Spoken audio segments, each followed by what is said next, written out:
گوشه میره پشت اینم کل میریم پایین مثل همون اول میره سر جاش.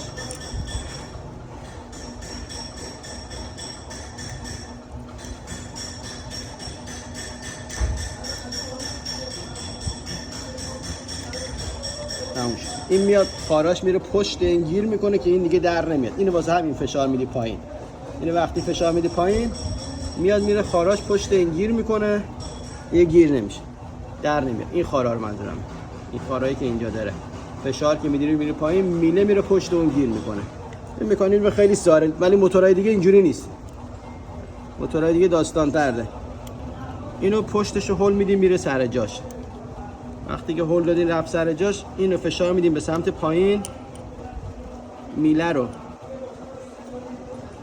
هول میدین میره این میاد بالا، قشنگ میاد میره پشت این خار گیر میکنه که این عقب ند. اینو چند بار با دست بکشین، اگه عقب اومد در اومد کارتون اشتباهه. دوباره اینو باید هول بدید بره سر جاش. تمام شد رفت. این میشه بستنش. حالا میخواد جا بزنی،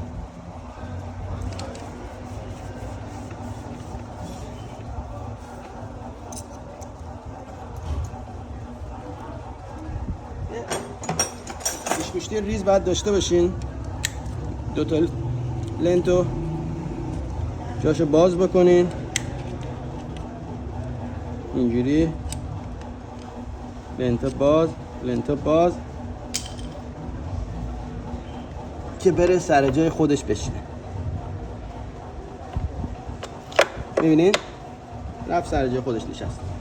لنتا رو با پیشگوشی ذره باز بکنین، فقط زیاد دهن‌ها رو باز نکنین که چون اینو باز می‌کنه اون یکی خودش خود به خود جمع میشه. به هم دیگه دو تا پیستونا به هم وصله.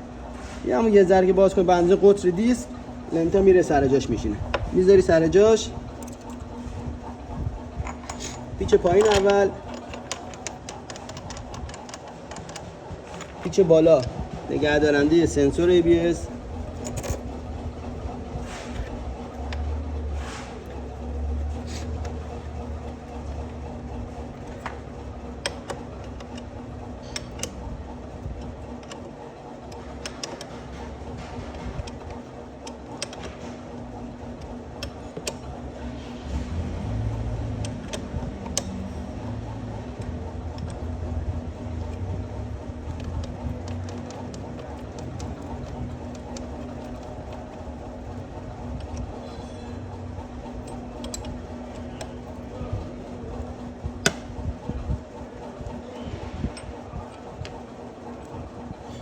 فقط اصلی ترین چیزش تو همه موتورها، چون تمام قطعات بدنهاشون آلومینیوم خشکست و آلومینیوم و بعضی جا تیتانیوم و از این جور چیزا هستش. مثل ماشین آهن این چیزا نیست. پیچا اگه تورکمت داری که با تورکمت صرف کن، اگه نداری پیچا رو بستی به اندازه قطر پیش که داری زورتو خودت تعیین کن. یعنی بخوای زیاد زور بزنی درجه پیش هرز میکنه، یعنی گرفتش تمام. چرا؟ واسه اینکه هرز بکنه دیگه هیچ وقت سابق نمیشه، موتور سابق نمیشه. خودش هم توش یه دونه نگه دارنده داره، راهنما داره که این کالیپر اصلا نه چپ میره نه راست میره. واسه این پیچ اگه گرفت سفت شد، یه آچار نیم دور که کشیدی به زور خودت خوب بود، نه اینکه لوله بندازی توش بکشی پیچ میشه همه رو بترکونی. سنسور هم که دیدین با تینر تمیز که کلش خوش شد، میذاری سر جاش. پیچش هم که اینجاست میبندی.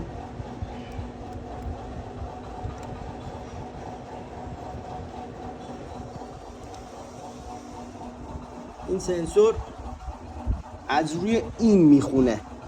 اگه دیدی دندونه هات خراب شده، کج و کل شده، این خودش مثلا یه تیکش نیست، این خودش باعث میشه که سنسور چشمی ABS جلوت خودش خراب کار کنه. یعنی باید اینو تعویض بکنی. این هم یه چیزی که اون که اگه خواستی دیدی ABS کار نمیکنه، شاید از سنسور نباشه. تمام شد دوستان.